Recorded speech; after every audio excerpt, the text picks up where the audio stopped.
Welcome to another episode of Design+Style, a podcast for designers, by designers, with co-hosts Dixie Willard of Dixie Willard Design and Rachel Moriarty of Rachel Moriarty Interiors.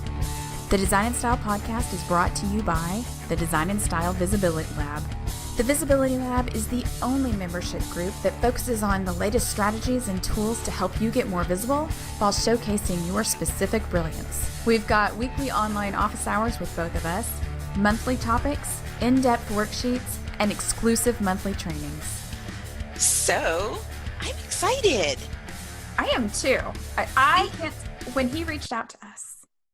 He being Stephen G, Interiors by Stephen G. First of all, I was so honored that he found us. Yes. And then sent us an email and pitched us to be on our podcast. So it was a delightful email. It was. And then I started, researching him, and then I started going like, he's a big deal. Yeah. Yeah, he's a real big deal. Really so I am excited. I'm a little, actually I'm a little nervous on this one. So I hope everything goes well. Miami interior designer Stephen Gurowitz started his own design firm, Interiors by Stephen G, in the early 1980s. Since then, he has turned the company into one of the country's largest high-end interior design companies. Stephen works with a team of more than 80 highly acclaimed interior designers who use their expertise to turn their clients' dream homes into reality. The firm's clientele are some of America's elite, including CEOs, multimillionaires, professional athletes, and many more. Interiors by Stephen G changes the meaning of full-service interior design. So, Stephen, if we had met you at an industry event and we're having a drink, what would you have in front of you? I would have probably had a Kettle One on the rocks with a double olive. Ooh, that sounds amazing. I'd have to join you. That's not my normal drink, but I would have to join you on that one. It would totally be worth it. Dixie's a whiskey girl herself. Mm-hmm. Ooh. We are so excited to have you on. We were just reading over and researching your whole body of work and your projects and your YouTube channel and your staff and your 80 professionals and that you have working for you. You have a big firm. I'm exhausted. Yeah, it has come with lots of hard work and tremendous dedication and tremendous love for what I do. Yeah. So 35 years you've been in the industry or more? No, 42 years. Wow. 35 years as Interiors by Stephen G. Oh, okay. You know what I have to tell you about that I love about your bio is we always talk about, we're designers too. This is a podcast for designers by designers. We always talk about, yes, we're all passionate about design. Yes, we have great customer service. I mean, that's sort of the entry point to having a design firm, right? But our differentiators is kind of what makes the difference. And I love that you have in your bio that your grandson is the apple of your eye. First-time grandfather, and yes, I'm having a great time. I wish I had more time to spend, but unfortunately, Stephen G and the team comes first, unfortunately, but it's my passion. Yeah. As you say, to be successful in the world of design, it has to be in your heart, because if it's not in your heart, find a different career.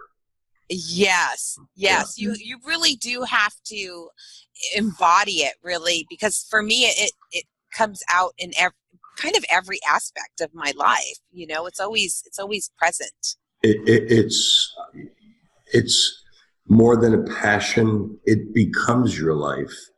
You're driven.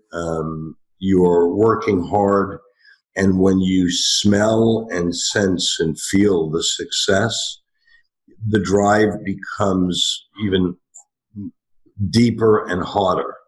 I started this business from the den of my home, and had a vision, had a direction, and sort of wrote down on a pad and paper all of the do's and don'ts of how I see my world as a designer and building a business. And I have followed it and continue to follow it to this day. So for me, I've been blessed, fortunate, but I'm still in this because I love what I do. So one of the things, having been in business as long as you have, times have changed, technology has changed.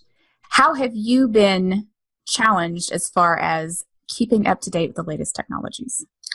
I don't know if challenged is the right word, because when you talk about technology, it really is the world of the internet of sorts. And I am not a technical person, and I have enough trouble with emails and text messages on a phone. But I don't know, and this is something that I've said to my staff for a zillion years, I don't know how many people are really going to hire a talent off of social media. I really don't know.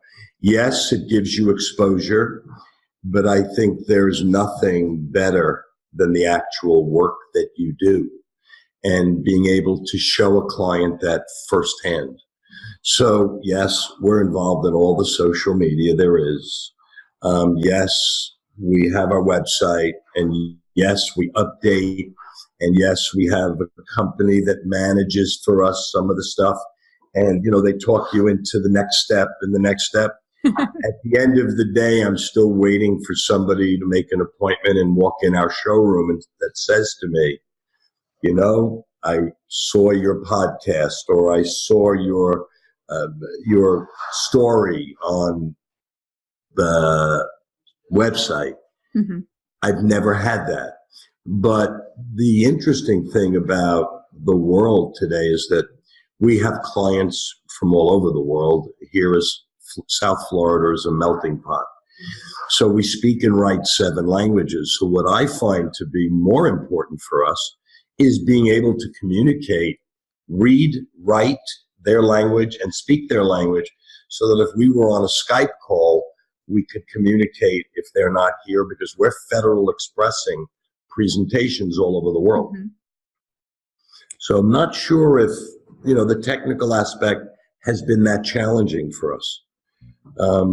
People that are of substance, that are looking to spend a lot of money, they investigate. They want to see. Mm-hmm. They want to touch. They want to feel. They want to meet face to face. Even though we have been hired by people over telephones.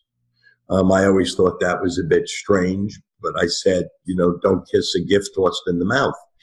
But at the end of the day, everybody wants to eyeball and really understand and make sure they're on the same page with you, with the designer, make sure that they have a connection of sorts, and that the designer is reading the client's wish list and desires, which I think is so critical. I love that you mentioned the face-to-face bit, yes. Because we don't just talk about, you have to have a website, kind of like you were saying, you have to have the website and the Facebook, just have a presence there. We also talk about actually going out into your community, talking to human beings, meeting them, and building relationships that way. Yeah, we think it's the gold standard, really. Relationships in the world of design, I think, are as important as any business in the world. Whether it's your lawyer, whether it's your doctor, that you can pick up a phone and you could reach that person, and you could talk to that person, sometimes as more than just client designer. Because as we all know, as your relationship builds with your client, there becomes a comfort level. There becomes a friendship. And then all of a sudden, somewhere in the scope of your installation, they're asking, do you think I made the right decision with where I purchased? So there's so many things that come into the world and the life of a designer when dealing with a client. So would you say that most of your business is referral? I mean, you said you have staff that speak 7 languages all over the world. How are they finding you? Well, we have, for 35 years, done tremendous work for very large luxury developers, whether it be private home or condominiums. And when you do a model residence for a developer, your exposure is unbelievable. So for us, as years go on, we have become a brand in the marketplace where people say, "Oh, I've heard of them," and so the exposure of that element is better than any exposure that any magazine can give you, that any referral could give you. But getting back to your question, 80% of our annual volume of business is referral or repeat clients. Mm-hmm. That 80-20 rule seems to pop up in a lot of circumstances. Listen, we had potential clients this morning, bought a resale in St. Regis in Bal Harbour, Florida. And I said to them, how did you find us? She said, well, we searched for a condominium for 2 years, and everywhere we went, we saw models by Stephen G. So she said, how could we not come and see you? Absolutely. You talk about exposure. Exposure is amazing. That's incredible. Stephen, you're the first person that we've had on here that's really, really focused, such a large firm that is so focused on that long-standing relationship building. We love that. And we love that because we do, like Dixie said, you have to have that online. It's 2018. You have to have it, right? It would be weird if somebody went to Google you and you weren't nowhere on the internet. Oh, yeah, they would be worried. Yeah, they'd be like, what is, How come I can't find you anywhere? Yeah. But it sounds like also it's the scale of projects that you do that people wouldn't be, hiring off of a Facebook post or something like that. For me, I do residential homes, and I do get hired a lot off of my Facebook when I post before and afters of progress photos or me styling, finishing touches and stuff like that. I actually do get quite a bit of work from that, but I think it's because of the niche that you're in and the scale, and it probably is a longer ramping up period because of the budgets and, you're going into really long relationships with some of these developers, I would imagine. Oh, it's not only developers. We have clients that we've worked for here that have taken us to Toronto to do work, to Montreal, all over New York, the Hamptons, the Jersey Shore. We're doing an amazing project being built in Washington, D.C. Wow. By the Lerner Company. So we have not only built a local presence, but because we are so different, we have our own fleet of trucks and our own warehouse. We don't give anything to the outside world. I believe that true success is control. And not to have to call a warehouse and say, listen, I got a delivery that has to be made at 11 o'clock tonight. And they say, good luck. Our people all went home. Yeah. So when we started Stephen G on a small scale, I bought 1 truck. So now we have 7, and we have a 53-foot tractor trailer that we load, and we drive it all over the country, whether for us or for hurricane relief, which we have done all over the country. Wow. That's wonderful. I just made me think of something, because when we have smaller firms like mine or solo, small, a lot of times freight can make or break our little businesses. You know what I mean? Even like not having that control of what happens from, when you receive it in the warehouse to, getting the freight company to deliver it and white glove deliver it. There's a lot that can go wrong. So, oh boy. Yeah. I'm sure that informed your decision.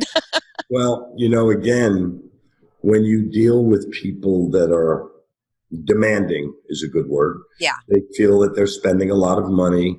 They demand your time, but more than that, they demand the service, and rightfully so. And I have an expression. I have the biggest set of lips in town. I don't care. I believe that they're entitled. And I believe if that's what it takes to keep people happy, it's, yes, sir, yes, ma'am, we'll be there this afternoon at 3:00. And I find that, yes, it makes the job a little bit easier, but then again, it adds tremendous costs. Yes. Just the incoming freight today nationally is like 12% of the cost of your goods. So you take that, and then you take your warehouse cost and your labor cost and the gas and the running the trucks and delivery. So yes, a lot of holes could fall into play. But we're doing it so long, and we continue to grow. When I moved into the new facility, which was 10 years ago, we're 100,000 square feet under air. And I thought I would never, ever have to think about more space. And last week, we're looking at additional warehouse space just for the overflow of product. Well, remember, we don't do just residential, although residential is our thrust. Right. We do law firms. We do hotels. We do luxury condominium redos for condominium associations where the building is 10, 12, 15 years old, and they want to revamp because they're old and tired. So we touch on so many aspects of the business. You have to have the staff that can handle it without people saying they're too busy and we didn't get the service. Yeah. So plenty of sleepless nights. Oh, I can imagine. So are you in your offices right now? I'm sitting in one of our 4 conference rooms. Yeah, I'm like blown away watching a man behind you with a tray of drinks, walking through your, I'm like, oh my goodness. We have a full-time valet, Luis. Wow. Because again, we cater. We believe in service. So it's coffee, it's cappuccino, it's espresso, it's fresh fruit. I can't get a root beer float, which is what I would probably like. But other than that, it's here. We have our own car service that we run, where we bought an executive van. Yeah. We have a full-time driver because, again, a lot of our people come to Florida, don't speak a word of English.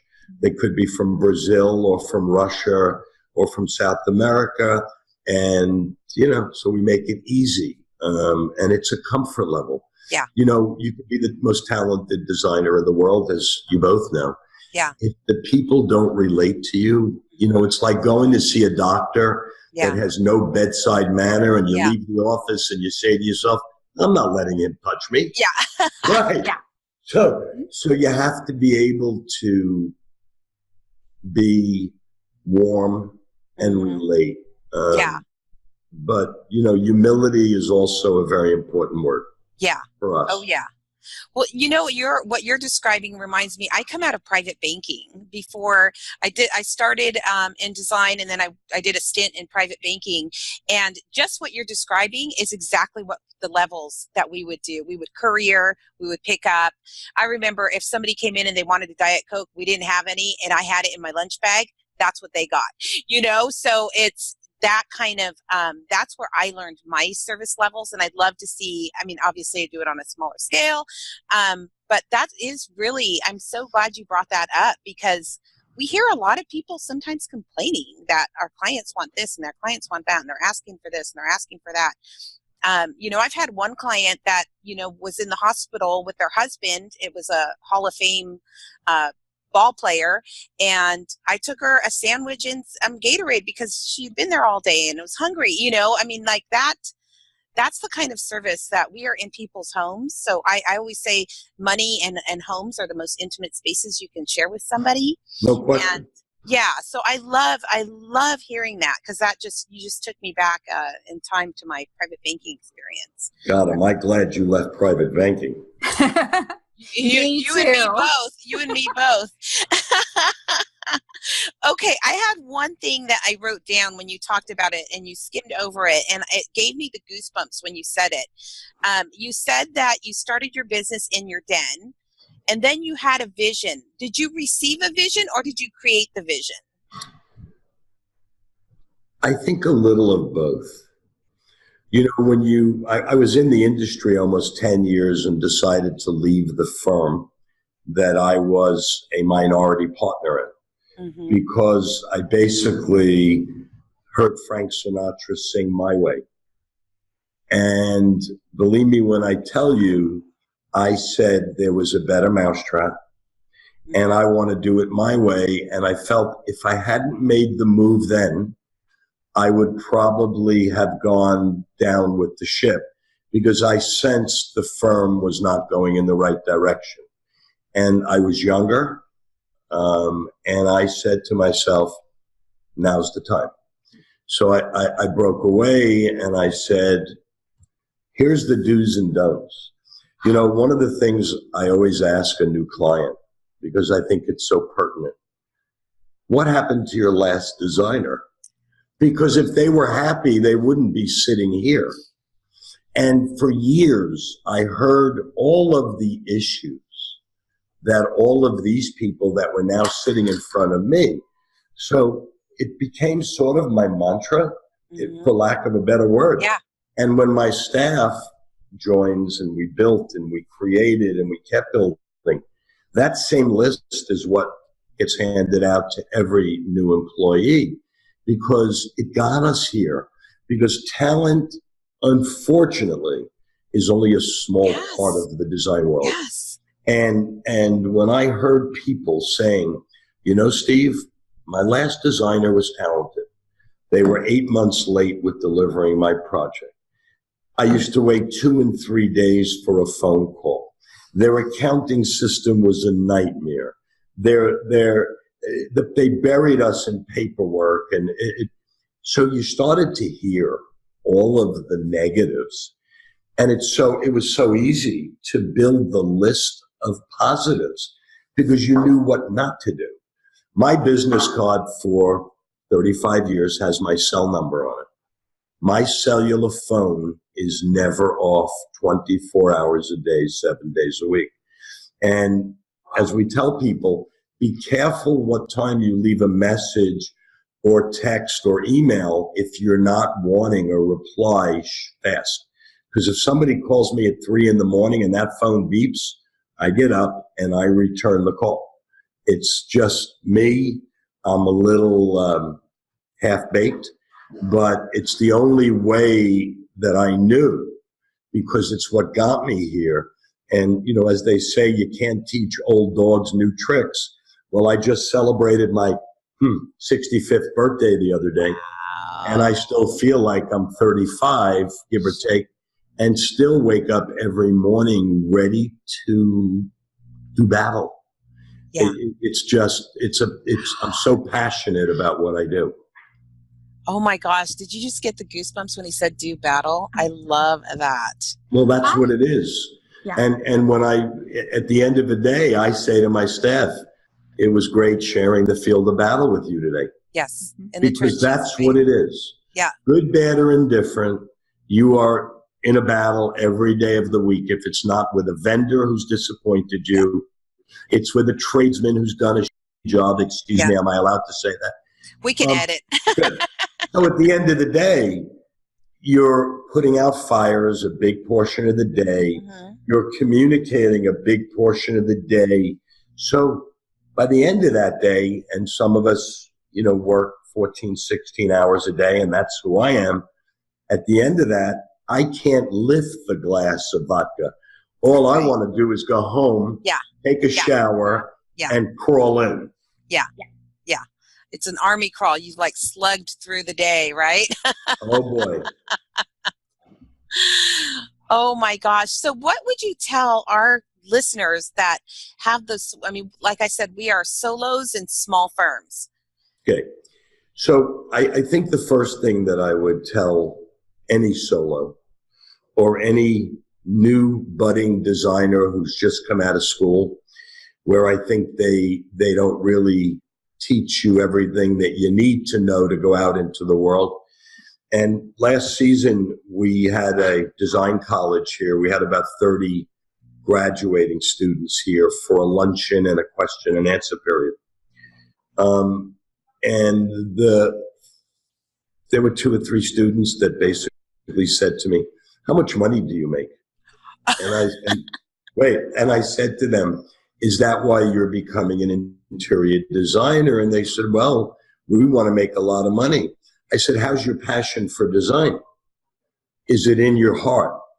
"Well, if we make a lot of money," I said, "I think you need to find a new career now. Yeah. You've just blown God knows how much money on a career of design when you're not in it for the design. You're in it for dollars.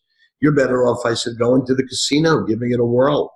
Yeah. But, you have to set goals for yourself and you have to be organized. But if you're not passionate and it's just a job where you get dressed up every day and you go out for cocktails at 3:00, again, stay home. Watch soap operas and eat bonbons, because you're never going to get to a level of success the way you're moving. So, listen, I love to teach because, again, I come from nothing, and I have never forgotten where I came from and how I got to where I am, and it's never changed me. Yes, it's exciting when people come up to you and say, "Are you the real Stephen G?" And, I look around and I say, as far as I know, I am. But the best advice I could give to any design firm or any designer that's solo, and if you love it, stay with it, be honorable, keep your word, and continue to take your talent to another place. Do not become stagnant in your design. Don't think that your one look is going to take you through a successful career. You must continue to think differently. Don't be afraid to think out of the box. And don't be afraid to try something new. That expression, if it's not broken, don't fix it. You can tell that to the birds flying overhead, because nobody wants to listen. Yeah. So that's the best advice I could sort of give. Oh my gosh, that's incredible. I love that. What do you think? I know. I'm so fired up right now. Thank you. Come and visit. We want to come visit. Come and visit. We will put you up, and we will come and spend a day or two here. You've seen nothing like it anywhere in the United States. I promise you that. We would have to we'll come in and do a live stream through there. Yes. We're that ready. Would be amazing. You'll be blown away, I promise. Yes. So I look around and I say, thank God I did it when I did it. Right? Because I don't know if has the energy anymore. But I have an amazing, amazing staff that surrounds me and backs me up and works hard, and they get it, and they're talented, and they're smart, and they're just amazing people here. We're like a family. I am not a boss. I am a leader of a team, and we are a family. I like that. That just sat with me. A leader of a team. I like that. I think so for some of us with the smaller ones, it's hard to lean into that term, leader.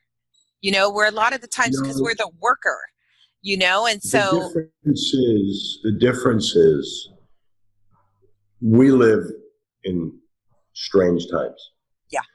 But one thing I know is that if you want it bad enough, this is the greatest country in the world.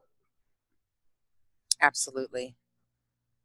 I think that is. Where do we go from there, Dixie? I don't know. I think that's the perfect place to stop. Come down and go swimming.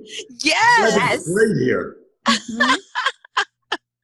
Stephen, thank you so much for reaching out to us. It has been such a pleasure and an honor getting to get to know you. So it was my pleasure, seriously. Our community is going to get so much out of this interview. So we appreciate it. And anybody needs advice, they could email me, they could call the office. I will respond. That I promise. That's so generous of you. Thank you so much. Okay. Have a blessed day, everybody. You too. Oh my gosh. Still nervous? Oh my gosh. Not anymore. I am just so impressed. Yes. Whoa. Yeah. The way that he talked about his dream. Okay. So that, I know I brought it up in the podcast, but that is one of the things we always talk about is vision. And when he said, I had a vision and direction, that is everything that we talk about. He had a clarity, like it, he gave me the goosebumps, up one side and down the other. So I loved that. That was one of my takeaways is vision. And he said, I asked him if he received the vision or created the vision. And he said it was both. Right. And heard it from a Sinatra song, My Way. And it's so funny. You will hear these little whispers, right? At the right time. I'm sure he had heard that song 1,000 times in his life, but that one time he heard it, it sunk in. Yeah. I mean, when you really hear something, what were your takeaways? For me, I loved hearing him say the same things that we say all the time. So and I'll get to that in just a second, but it doesn't matter whether you're a teeny tiny little solo firm or a great big firm like his.